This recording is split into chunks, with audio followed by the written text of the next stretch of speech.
नमस्कार, कल का बाजार में आपका स्वागत है। आपके साथ मैं हूं विपिन भट्ट और आपके निवेश और ट्रेडिंग से जुड़े सभी सवालों के जवाब आज हम आपको यहां पर देंगे। आप हमारा नंबर जानते हैं, लेकिन अगर नहीं है तो फिर भी नोट कीजिए 7045220000। ये नंबर आपके सामने, आप अपने सवाल यहां पर व्हाट्सएप कर सकते हैं। और आपका पसंदीदा शो कल का बाजार फेसबुक एक्स पर लाइव भी है, तो आप यहां पर भी हमें अपने सवाल भेज सकते हैं। लाइव शो के दौरान हम सोशल मीडिया पर अपने भेजे सवालों पर आप हमारे आमंत्रित एक्सपर्ट से आपके दिए जवाब लेंगे। और आज हमारे साथ कार्यक्रम में शामिल हो रहे हैं इंडिपेंडेंट एनालिस्ट सर्वेंद्र श्रीवास्तव। सर्वेंद्र जी, बहुत स्वागत है आपका। तो चलिए सर्वेंद्र जी से बातचीत होगी, लेकिन जी सर, उससे पहले एक हल्का सा आपको आज के बाजार का आइडिया दे दें तो आज फिर निफ्टी एक्सपायरी का दिन था, लेकिन बाजार में कंसोलिडेशन के बावजूद निचले स्तर से एक शानदार रिकवरी आती हुई हमने देखी। इंट्राडे में सेंसेक्स, निफ्टी और मिड कैप में एक नया रिकॉर्ड भी बना और आखिर में सेंसेक्स 122 पॉइंट तो निफ्टी 34 यानी 34 अंक चढ़कर बंद हुआ। सबसे ज़्यादा तेज़ी एनर्जी, एफएमसीजी, पीएसयू शेयरों में रही, लेकिन आईटी, ऑटो, मेटल और रियल्टी शेयरों में हमने गिरावट भी देखी। तो ये था आज का बाजार। अब देखें कि आज एफआईआई और डीआईआईज ने क्या किया है बाजार के अंदर। तो एफआईआईज की बिकवाली आज रही 600 करोड़ से ज़्यादा की, कल के मुकाबले कई गुना ज़्यादा आज उन्होंने बिकवाली कर डाली। और उसके मुकाबले डीआईआईज की जो खरीदारी रही है वो 294 करोड़ 35 लाख रुपए की रही है। तो आप इस फिगर से ही देखें, जो आज बाजार में स्थिति हमको दिखी उसमें इस फिगर का भी एक तरह से एक पार्ट देखने को मिला। राइट, तो चलिए शो की शुरुआत करते हैं। तो सर्वेंद्र जी, ये हफ्ता जो शुरू हुआ उस पर हमने देखा कि एक बड़ी तेज़ी पे ब्रेक लगा, फिर एक आइडिया था कि भाई आज के बाद क्या, तो मंगलवार को एक कंसोलिडेशन जैसा फेज, हालांकि बाजार ने बाउंस बैक किया। तो इन पिछले 2 दिनों को देखें तो क्या लगता है आपको, कल का प्रेडिक्शन क्या हो सकता है, किस तरह का रहेगा अगला दिन? बहुत बहुत नमस्कार विपिन जी। देखिए, थॉट यही है जो हम हफ्ते के शुरू से लेके चल रहे थे कि भाई देखिए, जो 21,150 और 22 जो 21,150 वाला हमने जो हाई निकाला 21,150 और 21,150 और 21,250 के रेंज के आसपास अब बहुत अच्छे सपोर्ट्स बन गए हैं। तो किन्हीं कारणों से जब तक उसके ऊपर बाजार टिका है तो आई थिंक रुझान पॉजिटिव ही रहना चाहिए। साल के एंड में यूजुअली जब एफआई जब छुट्टी पे चले गए होंगे, ऑलमोस्ट बहुत कम वहां पे ट्रेडिंग वॉल्यूम्स होंगे, और साल के एंड में सेकंड हाफ ऑफ दिसंबर में बहुत ज्यादा बड़ी कभी गिरावटें आई नहीं है। यूजुअली रुझान हल्का सा पॉजिटिव ही रहता है। तो थॉट यही है कि ऊपर में 21,800 21,850 के टारगेट्स निफ्टी के लिए मेरे हिसाब से आने चाहिए, बनिस्बत कि ये जो सपोर्ट एरिया मैंने बोला 21,150 से 250 वाला जो है, ये जब तक टिका हुआ है आई थिंक ऊपर में आपको 21,800 21,850 निफ्टी में आते हुए दिखना चाहिए। राइट, तो क्या बाइंग की खरीदारी की ही सलाह रहेगी यहाँ पे सर? जी बिल्कुल, आई थिंक नेक्स्ट 10-12 दिन का रुझान पॉजिटिव पकड़ के चले। जिनके पास माल है वो, जिनके पास लिया हुआ है वो पकड़ के रखें, जिनको लेना भी है आई थिंक डिप्स पे खरीदारी करनी चाहिए। तो आज जैसे एक डिप मिला, लकीली एक बढ़िया डिप मिला था इंट्राडे में, और उसमें अगर किसी ने खरीदारी की हो और हमारी बात सुनी हो तो बिल्कुल उसमें कैरी फॉरवर्ड रखना चाहिए पोजीशन को, और लॉन्ग्स को रोल करना चाहिए। चलिए जी, तो बढ़िया है कि जब तक 21,250 के लेवल होल्ड हो रहे हैं तो फिर आगे 21,850 तक के लेवल आपको निफ्टी पे दिखाई दे सकते हैं। चलिए अब सवाल जवाब के सिलसिले को शुरू कर देते हैं। प्रकाश हैं दिल्ली से हमारे साथ, हमारे पहले कॉलर। हाय प्रकाश, और क्या सवाल है आपका? Hi sir. सर मैंने ATGL के शेयर लिया है और 476 शेयर है, 1060 के रेट में लिया हमने अभी। बैक वीक में लिया है और समथिंग हमने 6 लाख का हमने समथिंग अभी इन्वेस्टमेंट इसमें करा। अभी मेरे को जानना है कि अभी माइनस में चल रहा है शेयर अभी, तो अभी कुछ लॉस मैं गेन कर रहा हूँ, तो मेरे को लॉस गेन करके निकल जाना चाहिए ATGL से, या फिर अभी वेट करना चाहिए? मैं 6 मंथ आराम से वेट कर सकता हूँ। ठीक है, तो अदानी टोटल गैस में सर्वेन जी, इनको लॉस हो रहा है पर शेयर अभी करीब करीब 33 रुपये या 34 रुपये के आसपास का। तो क्या करना चाहिए इनको? क्या ये लॉस काट के यहाँ से निकल जाए या थोड़ा वेट करें? 6 महीने हैं इनके पास। देखिए, ऑफ लेट जो ग्रुप रहा वो काफी सारी न्यूज़ों में गिरा हुआ रहा। ये साल चैलेंजिंग रहा है। थॉट यहाँ पे यही है कि आई थिंक थोड़ा स्टॉक ये महंगा है, और जो पहले जिस तरह से पिटाई हुई आई थिंक अब पूरा बाजार चला है, और मे बी पीएस सेट के भी कुछ स्टॉक्स इसके चल गए, बट ये पॉसिबली अभी भी बहुत लैग कर रहा है। बट थॉट यही है कि भाई फिलहाल ये जो मूव चला इसमें वॉल्यूम्स अच्छे हैं मेरे हिसाब से, और मैं एकदम इनको अब यहाँ से 1 से 3 महीने की राय दूंगा, क्योंकि वही क्लैरिटी है, क्योंकि सर्किट डाउन ये स्टॉक आया था और उसके बाद अब पहली जो है ना सेंस ऑफ लाइफ या ग्रीन शूट जो हम बोलते हैं वो कहीं बनने की कोशिश हुई, तो ये 450-500 से जो चला है ये, तो उसमें भी अब मोटा मोटी डबल तो हो ही गया है, तो एक अच्छा रिटर्न ऑलरेडी इसने दे दिया है। आई थिंक कहीं अब उस मूव को थोड़ा पचाएगा, तो मे बी 15-20 दिन, महीना भर इस मूव को पचाने के लिए एक रेंज बना सकता है ये, जो मुझे लगता है तकरीबन 850 से लेके ये 1050 की रेंज आइडियली रहनी चाहिए। और इस रेंज का जब रेजोल्यूशन ऊपर की तरफ होगा, जो मेरा मानना है, तो आपको ऊपर के टारगेट्स आते हुए दिखेंगे, तो ट्रेड में बने रहे। माफ कीजिएगा जी, कोई स्टॉप लॉस आप सजेस्ट करेंगे? देखिए, ऐसे स्टॉक्स में बहुत वाइड स्टॉप लॉसेस आएंगे, बहुत हाई बीटा स्टॉक है। तो आई थिंक 15 दिन बने रहे स्टॉक में, और 15 दिन बाद एक बार चाहिए तो रिव्यू ले ले। बहुत ज्यादा लेवल्स तो डीपी आएंगे। आई थिंक स्टॉप इनको अगर रखना है तो इनको 850-800 के नीचे ही रखना पड़ेगा। ठीक है जी, चलिए, तो फिलहाल बने रहने की सलाह है यहाँ पर, और जैसा कह रहे हैं हाई बीटा स्टॉक है तो इसमें मूवमेंट काफ़ी ज़्यादा होता है। 850 के आसपास आपने स्टॉप लॉस रख लीजिए, आगे अच्छे लेवल्स दिख सकते हैं। तो फिलहाल तो अडानी टोटल गैस को होल्ड करने की सलाह दे रहे हैं सरविंद यहाँ पर, राइट। अब अगला सवाल है विजेंत गडेकर साहब का, अमरावती से हमें कॉल कर रहे हैं। विजेंत जी, स्वागत है, सवाल बताएं अपना प्लीज़। मेरे पास IFC के 798 शेयर्स है 74 के भाव से।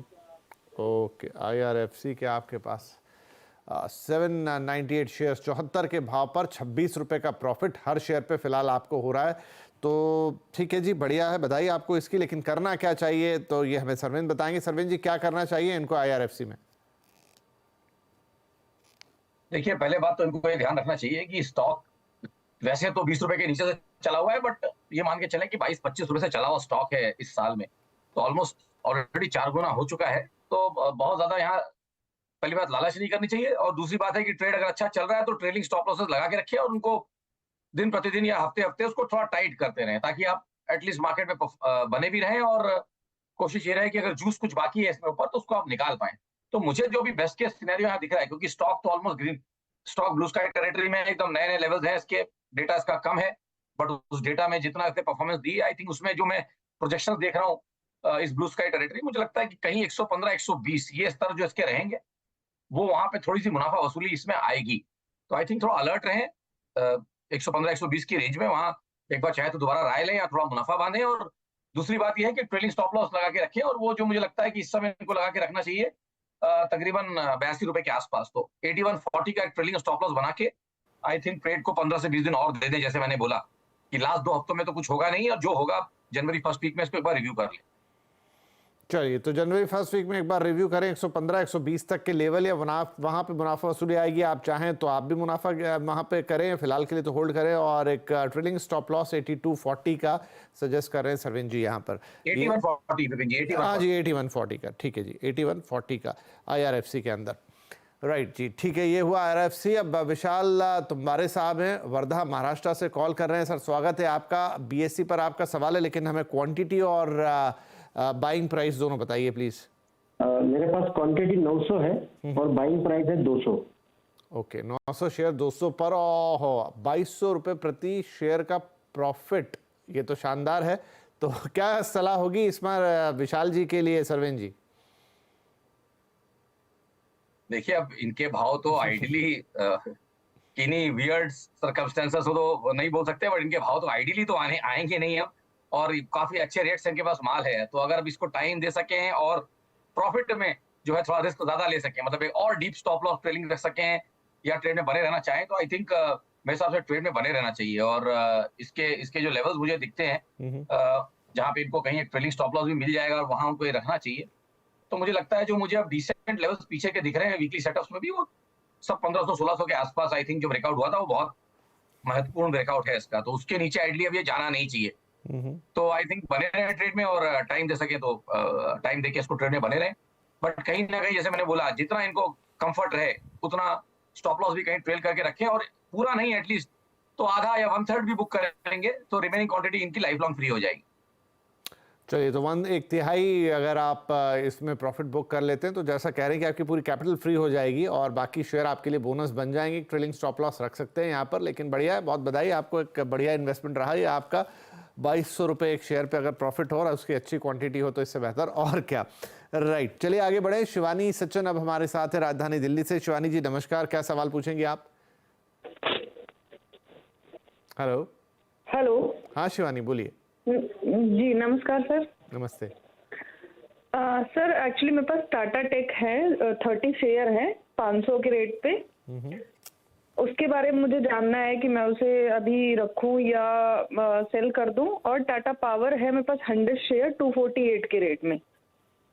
ठीक है जी, इन दोनों का मुझे ठीक है। तो जानकारी टाटा चाहिए पावर था। को पहले लेते हैं। 100 शेयर हैं आपके पास 248 के रेट पर और आपको करीब 88 रुपीस का प्रॉफिट भी है हर शेयर के ऊपर। तो टाटा पावर में क्या करना चाहिए हमें सरवीन जी बताएंगे। सरवीन जी, तो टाटा पावर में इनको एक ठीक ठाक प्रॉफिट है, क्या करना चाहिए इनको? देखिए, अब यहाँ पे इनको बने रहना चाहिए कि एक लंबी अवधि का ब्रेकआउट यहाँ पे ईयरली सेटअप्स में भी दिख रहा है। तो आई थिंक जिस तरह का ये बंद कर रहा है इस साल में, तो गए 2 साल में अगर आप देखें तो आई थिंक 250-60 के पास अटकता था और गए साल का हाई इसका 298 के आसपास था। बंद इसका जाके फिर 250 के नीचे ही आया था। तो आई थिंक करंटली जो बंद आ रहा है, आई थिंक नेक्स्ट 8-10 दिनों में अगर कोई डिसअपॉइंटमेंट नहीं आता है तो आई थिंक वो पिछले दोनों हाईस को निकाल के बंद आएगा। ऐसा टेक्निकल सिनेरियो जब बनता है तो आप डेफिनेटली टाइम देना चाहेंगे ट्रेड को, ट्रेड में बने रहेंगे। तो मेरे हिसाब से ट्रेड में बने रहिए, डीप स्टॉप लॉस थोड़ा लगाएं। तो स्टॉप लॉस तकरीबन 275 के नीचे आएगा। 272.40 का एक स्टॉप लॉस रखें क्लोजिंग ओनली बेसिस पे, और उस डीप स्टॉप लॉस के साथ मेरे हिसाब से ट्रेड में बने रहें। बड़ा ब्रेकआउट है और मे बी 2024 टाटा पावर का साल हो सकता है। तो लेट्स सी, आई थिंक और बेहतर रिटर्न इनके यहाँ पे बन सकते हैं। चलिए, तो टाटा पावर का साल 2024 हो सकता है, अच्छे रिटर्न और बनने की उम्मीद। आपका जो प्रॉफिट है ऑलरेडी और बढ़ता दिखेगा। 272.40 का स्टॉप लॉस लगा लेंगे। सरवीन जी की तरह सलाह है टाटा पावर के लिए। अच्छा, दूसरा सरवीन जी का था टाटा टेक। 30 शेयर है इनके पास 500 के भाव पर। यहाँ क्या सलाह रहेगी? देखिए, यहाँ तो डेटा के अभाव में बहुत ज्यादा मैं इनको नहीं बता पाऊंगा। आई थिंक इस पे अभी तो चार्ट्स बनने दें और उसके बाद इस पे कॉल लें। ओके, ठीक है जी। चलिए, तो शिवानी जी के दोनों शेयर्स हो गए। अब हम आगे चलते हैं। राजेश मिश्रा जी अब हजारीबाग से हमारे साथ, बिहार से। राजेश जी, नेस्ले इंडिया के 5 शेयर हैं आपके पास और अगर मैं सही हूं तो क्या ये 21,050 के भाव पे आपने लिए? जी जी, गुड इवनिंग एवरीवन। जी, 5 नेस्ले का शेयर है 2150 के रेट पे। एक्चुअली मैं हर 2 महीने पे या 3 महीने पे एक शेयर लास्ट एक साल से मैं ले रहा हूँ। ओके, तो ये आपका एवरेज प्राइस है 2150, 21,050, माफ कीजिए। हाँ, भारत डायनामिक पे भी एक शेयर ये चला चाहता हूँ। हाँ हाँ, उस पे भी आपको देते हैं। तो नेस्ले पे पहले बात कर लेते हैं। अभी आपको करीब 4400 या उससे ऊपर का थोड़ा प्रॉफिट है पर शेयर पर, और 5 शेयर की क्वांटिटी है इनके पास। तो नेस्ले में इन्हें क्या करना चाहिए राजेश जी? देखिए, इनकी बातों से तो लग रहा है फिर अगर इनका टाइम फ्रेम लॉन्ग टर्म है, अगर 12-18 महीने प्लस वाले होराइजन में खड़े हैं, तो आई थिंक बिल्कुल ट्रेड में बने रहना चाहिए। और चाहे तो अपने कॉस्ट के आसपास अगर स्टॉप लॉस लगा के रखना चाहे तो रखें। अब डिपेंड ये करेगा कि ये कितने लंबा इसको होल्ड करना चाहते हैं। अगर ये लंबा होल्ड करना चाहते हैं तो आई थिंक मेरे हिसाब से तो फिर अगर सिप कर रहे हैं तो उस डिसिप्लिन को फॉलो करें। मैं किसी का डिसिप्लिन कभी भी नहीं बोलता हूँ तोड़ने के लिए। अगर डिसिप्लिन से सिप कर पा रहे हैं और एक स्टॉक इन्होंने सोचा है कि भाई इसमें मैं करूंगा तो फिर बढ़ा रहेगा तो भी ये लेंगे, घट जाएगा कभी किसी कारण से तो भी ये लेंगे, तो ये अच्छी बात रहेगी। बट आई थिंक अगर इनके पास दायरा लंबा है और सिप कर रहे हैं तो नेस्ले में मेरे ख्याल से करते रहें, ट्रेड में बने रहें। नेस्ले में ट्रेड में बने रहिए। दूसरा, ये भारत डायनेमिक्स के बारे में पूछ रहे हैं। देखिए, यहाँ पे थॉट यही है कि फ्लेवर पूरा सेक्टर का है और बढ़िया से चल रहा है स्टॉक। डेटा उतना लॉन्ग टर्म के लिए नहीं है यहाँ पे, क्योंकि अगर आप देखेंगे तो 3-4 साल के चार्ट्स थे इसमें और अभी लास्ट 2 साल में इसने ट्रैक्शन पकड़ा है। 4 साल तक तो ये कुछ भी नहीं कर रहा था। तो आई थिंक फिलहाल यहाँ पे भी ट्रेड में बने रहें। और मेरे हिसाब से अगर यहाँ पे एक स्टॉप लॉस लगाना चाहे ट्रेलिंग तो तकरीबन 1300 के आसपास आएगा। तो आई थिंक 1294 के आसपास कहीं अगर ट्रेलिंग स्टॉप लॉस लगा के रखना चाहे तो रखें और ट्रेड में बने रहें। चलिए, तो भारत डायनेमिक्स में भी ट्रेड में बने रहें, ये सलाह आपको दे रहे हैं सरवीन जी। ओके सर, हो गया ये। अविनाश सिंह जी हमारे अगले कॉलर आ चुके हैं हमारे पास और इनके सवाल लेंगे। तो अविनाश, स्वागत है आपका। बताइए क्या सवाल पूछना चाहेंगे आप? नमस्ते सर। जी सर, मेरे पास एमएसपी प्रॉपर्टीज के हैं 500 शेयर 139 के रेट पे। ओके। और नाटको फार्मा है सर 100 शेयर 765 पे। ठीक है, चलिए नाटको फार्मा पहले बात कर लेते हैं। यहाँ पे आपके पास 100 शेयर हैं और 13 रुपये 75 पैसे का प्रॉफिट है। यहाँ पर क्या करना चाहिए सर इनको नाटको फार्मा में? अभी एक हल्के प्रॉफिट पे बैठे हैं ये इस पे। देखिए, फार्मा स्पेस स्ट्रगल किया, बट आई थिंक अगर जब बाजार अब चल रहा है और फार्मा भी धीमे धीमे पिकअप कर रहा है तो ये कैचअप का गेम यहाँ पे डेफिनेटली इनको थोड़े पैसे बनवा देगा। और अगर मैं एकदम रिसेंट पास्ट में भी जाके देख रहा हूँ 2-3 महीने पहले, तो मुझे दिख रहा है कि भाई 900-920 के स्तर थे यहाँ पे स्टॉक के। तो I think definitely pull back में वो नंबर्स कहीं इसके दोबारा आ सकते हैं। फिलहाल अपने लंबी अवधि के एवरेजेस के आसपास अच्छा सपोर्ट ले रहा है, तो आई थिंक यहाँ ट्रेड में बने रहें, कॉस्ट के आसपास या उससे 10 एक रुपए ऊपर एक स्टॉप लॉस लगा के रखें। अगर इनका दायरा 3 से 6 महीने वाला लग रहा है मुझे इनकी बातों से, तो आई थिंक वो ट्रेड में बने रहें और कॉस्ट से 10 रुपए एक स्टॉप लॉस ऊपर लगा के रखें। ऊपर में इनको वापस 900-920 के स्तर आते हुए दिखने चाहिए, 1 से 3 महीने लगेंगे, बट डेफिनेटली ट्रेड में बने रहना चाहिए। चलिए, तो बने रहे नेटको फार्मा में। और दूसरा हेमिस्फीयर प्रॉपर्टीज। जी देखिए, इसमें तो आज का सेटअप अगर आज इसका देखा जाए तो आई थिंक आज अच्छे वॉल्यूम्स के साथ चला है। वैसे तो वॉल्यूम्स बहुत इरेटिक रहते हैं, आज ऑलमोस्ट अगर आप देखें डेली वॉल्यूम का काफी ज्यादा 4-5 गुना वॉल्यूम यहाँ पे हुआ है।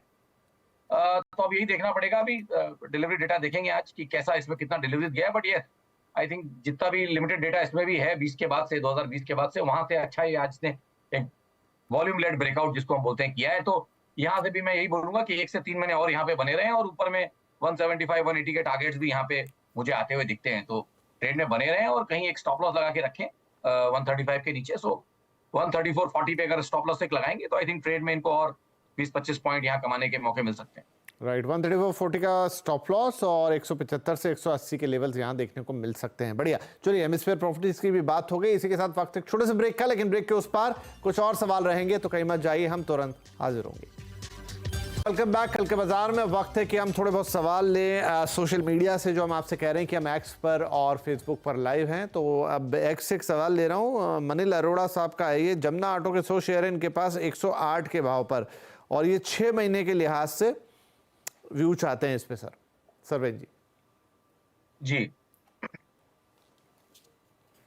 देखिए, यहाँ पे एक अच्छे ब्रेकआउट के बाद कहीं कंसोलिडेशन चल रहा है, तो आई थिंक इस पर्टिकुलर ट्रेड में थोड़ा टाइम लग सकता है, क्योंकि स्टॉक एक कंसोलिडेशन मोड में है और 100 रुपए से लेके तकरीबन 110-15 रुपए तक ये एक रेंज बनी हुई है। I think most likely breakout upside में ही आना चाहिए। तो आई थिंक कहीं इनको 100 रुपए के नीचे एक स्टॉप लॉस लगा के आई थिंक ट्रेड में इनको बने रहना चाहिए। तो 99.80 का क्लोजिंग ओनली स्टॉप लॉस रखें और ट्रेड में बने रहे 6 महीनों के लिए, और बेस्ट केस में इनको आई थिंक 120-125 के टारगेट्स मिल जाएंगे। तो 10 रुपए का स्टॉप लॉस है और 20 पॉइंट तकरीबन कमाने की जगह है, 20 से 22 पॉइंट, तो ट्रेड में बने रहना चाहिए। जमुना ऑटो में बने रहने की सलाह यहाँ पे। अब एक जय भानु साहब का सवाल है, should I enter Wipro and Borosil renewable at current level और wait for the see more correction? तो सर विप्रो बोरोसिल पे आपकी सलाह चाहते हैं। देखिए, आईटी स्पेस लैगार्ड रहा है और वो कैचअप वाला गेम जो अभी हम फार्मा में बात कर रहे थे पॉसिबली यहाँ चला तो है, बट फिलहाल आप देखिए 380 वाला विप्रो जो है ऑलरेडी 460 होके आया और उस स्टॉक के लिए काफी अच्छा रिटर्न है ये साल का। तो आई थिंक थोड़ा इसको मूव को पचाने दें और देख लें कि ये आईटी की जो रैली है क्या ये रियल है और क्या ये टिकेगी। तो आई थिंक अगर पीछे से पार्टिसिपेट नहीं कर पाए तो इस समय रिस्क रिवॉर्ड नहीं है। नो डाउट स्टॉक अच्छा है बट रिस्क रिवॉर्ड नहीं है। तो आई थिंक अगर 400-420 के एरिया में कभी मिले तो उस समय डेफिनेटली विप्रो को देखा जा सकता है, बट अभी नहीं। ठीक है जी, तो ये सवाल मैंने लिए एक्स से और फेसबुक से, और कुछ और सवाल हमारे पास हैं वो हम ले लेते हैं। रिकेन पटेल साहब का है सूरत से, एसएमएस है ये। आप पूछ रहे हैं सेल के 1100 शेयर हैं @9220 और 18 रुपये 85 पैसे का प्रॉफिट भी है इनको। और दूसरा शेयर इनके पास हैप्पीएस्ट माइंड का है, 200 शेयर्स हैं 998 के भाव पे यहाँ, लेकिन 72 रुपये का लॉस हो गया। चलिए पहले ये लॉस वाले शेयर की बात कर लेते हैं। तो हैप्पीएस्ट माइंड में क्या करना चाहिए सरविन जी इनको? देखिए, हैप्पीएस्ट माइंड में मेरे हिसाब से फिलहाल बने रहें। एक बढ़िया कंसोलिडेशन यहाँ पे ऐसा तो लग रहा है कंप्लीट हो गया, ब्रेकआउट नहीं हुआ है उसका, बट अब पैटर्न के साथ जाऊंगा। लगता तो है ऐसा पैटर्न देख के कि यूजुअली 7 आउट ऑफ 10, 7 में से 10 में से 7 बार ये ब्रेकआउट ऊपर के देता है इस तरह का पैटर्न। तो आई थिंक जब तक 820-840 के ऊपर टिका हुआ है हैप्पीएस्ट माइंड, आई थिंक मौके हैं यहाँ पे कि इनके पैसे ऊपर में बन जाए। और इनफैक्ट किसी कारण से इनको अगर उन एरियाज में जाता हुआ दिखे ये 820-840 की रेंज में, तो उस समय अगर पॉसिबली थोड़ा अगर ये एवरेज भी करना चाहे तो कर सकते हैं। और उस समय जो नई क्वांटिटी लेंगे उसमें जरूर स्टॉप लॉस लगाना है। तो 794 का स्टॉप लॉस रहेगा नई क्वांटिटी पे, पुरानी पे ये बने रहे। अगर नई क्वांटिटी किसी कारण से इनको लेने मिल गई तो वो भी लें। और मुझे लगता है कि 1020-1050 के टारगेट्स यहाँ पे नेक्स्ट 1 से 3 महीने में या 4 महीनों में यहाँ हैप्पीएस्ट माइंड में ऊपर में आने चाहिए। चलिए 1020 से 1050 अगले 4 से 6 महीने में हैप्पीएस्ट माइंड में दिखने चाहिए। नई क्वांटिटी अगर खरीदते हैं, ये डिस्क्लेम मतलब अलग से बता रहे हैं आपको, 794 का स्टॉप लॉस उसमें जरूर लगाइएगा और बाकी ट्रेड में बने रहें। चलिए, तो इसी के साथ वक्त हो गया है आज के कार्यक्रम को समाप्त करने का। सरवीन जी बहुत शुक्रिया, आप पधारे, लेकिन जाने से पहले कोई डिस्क्लेमर? बहुत बहुत धन्यवाद विपिन जी बुलाने के लिए। और एक स्टैंडर्ड जो एक वैधानिक एक डिस्क्लेमर रहता है वो यही है कि भाई हम यहाँ आते हैं, ब्रॉड ओपिनियंस देते हैं, बट कुछ भी करने से पहले आप अपने निजी सलाहकार से जरूर बात करें। जी, बहुत शुक्रिया सर कार्यक्रम में शामिल होने के लिए और दर्शकों को अपनी सलाह देने के लिए। और इसी के साथ दर्शकों से भी निवेदन है कि आप जैसे सरवेन जी ने भी कहा कि किसी भी ट्रेड के पहले अपने वित्तीय सलाहकार से जरूर सलाह करें और कल का ट्रेड उसके लिए आपको शुभकामनाएं, सुरक्षित करें और मुनाफे वाला ट्रेड करें। नमस्कार।